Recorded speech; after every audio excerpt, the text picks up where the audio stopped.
Bonjour, j'espère que vous allez bien. Aujourd'hui, on va faire un petit paysage avec un lac et les reflets. Donc, ça va être un paysage assez simple mais sympathique. Donc, je commence par dessin.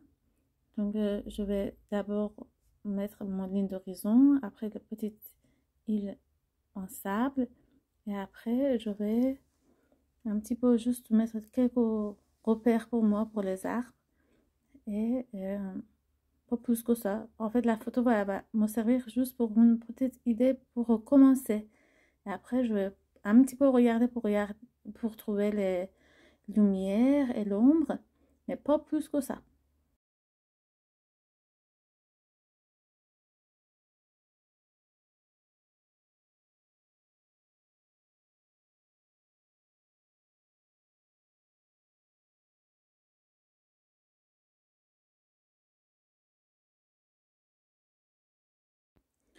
Là, je prends un pinceau et avec l'eau claire et propre, je vais mouiller au début la partie du ciel sans trop mouiller les arbres.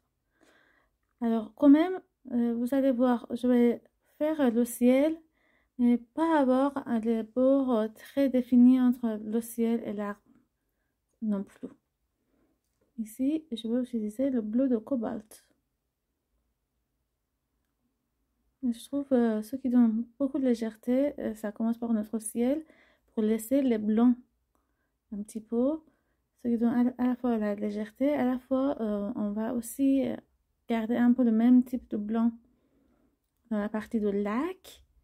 Voilà, pour avoir plus cette impression de reflet. Vous voyez, avec mon pinceau, je vais un petit peu vers les arbres, pas beaucoup,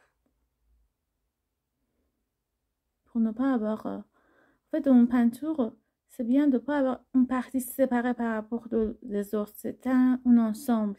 Il faut qu'il soit complet.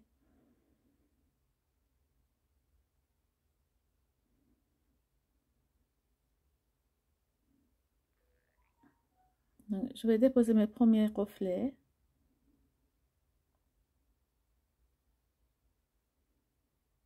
Et toujours, on peut penser bien que notre lac, qui est plus proche de nous dans ce type de paysage, est plus foncé que le ciel. C'est plus profond, il y a plus de l'ombre. Et pour regarder la transparence, je passe pas en bleu où il y a le reflet, comme vous voyez. Je garde le reflet plus propre.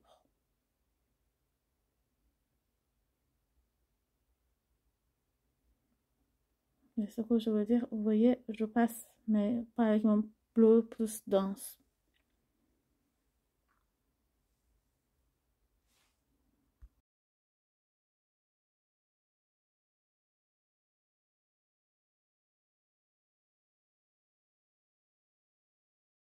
Tant que c'est mouillé, je passe encore un petit peu plus avec le bleu foncé. N'oublions pas que ça devient toujours un petit peu plus pâle en séchant. C'est la nature d'aquarelle. Et moi, je frotte pas mon pinceau. En quelque sorte, je caresse le papier avec mon pinceau. Une autre règle qu'on a toujours vu dans les fondamentaux de l'aquarelle, c'est qu'on commence par le plus clair ici. C'est la sable qui est plus claire. Donc, je dépose la partie plus claire, plus propre.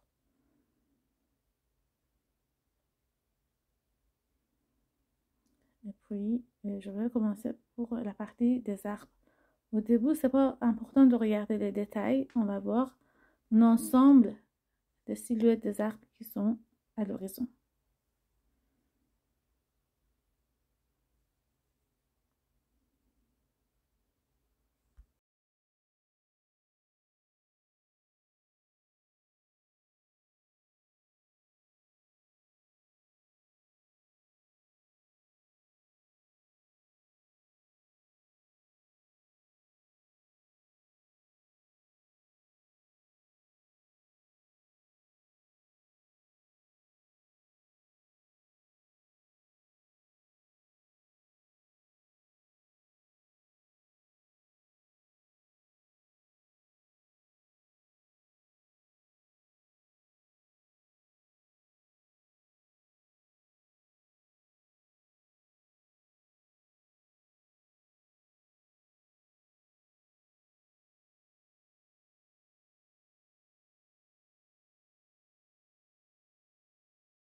Alors, j'ai mis la silhouette, aussi les montagnes dans l'horizon.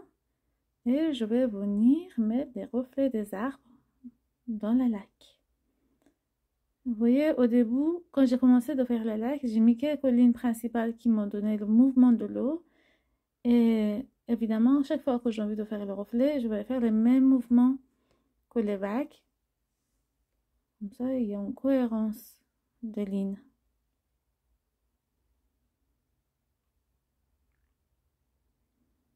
Donc, en quelque sorte, on peut imaginer que dans une aquarelle, on a minimum 3 couches. Une couche très claire et diluée, une couche moyenne pour poser plus de couleurs et peinture, et troisième couche pour ajouter de l'ombre et des contrastes.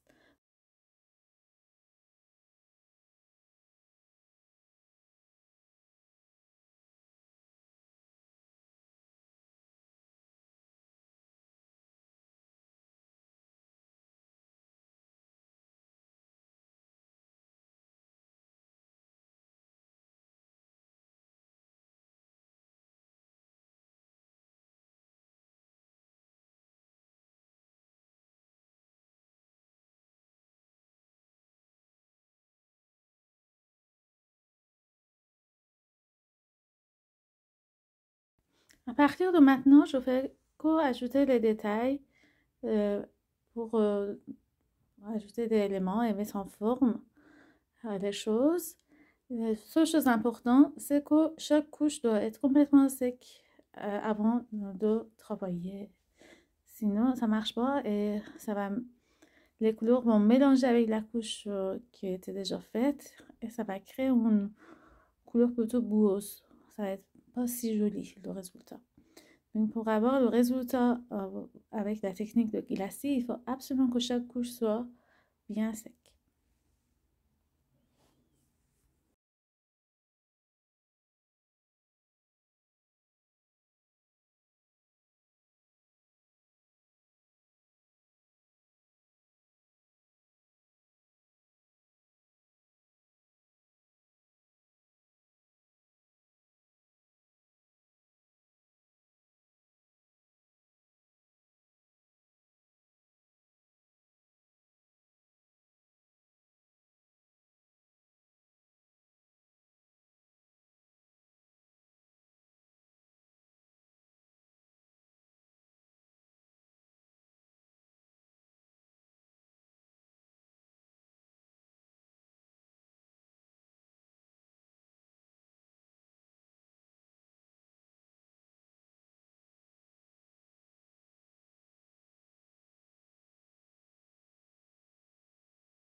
Voilà, voilà, c'est bientôt le moment très présent de retirer les papiers collants qui est autour de notre papier. Je propose toujours faire ça quand on fait des paysages. Ça nous aide aussi de passer avec le pinceau sur les bords pour donner un effet plus naturel de ce qu'on fait. Et c'est sympa en ce moment. Ça donne un cadre blanc. Ça fait sortir l'image. Voilà, à bientôt. J'espère que ça vous a plu.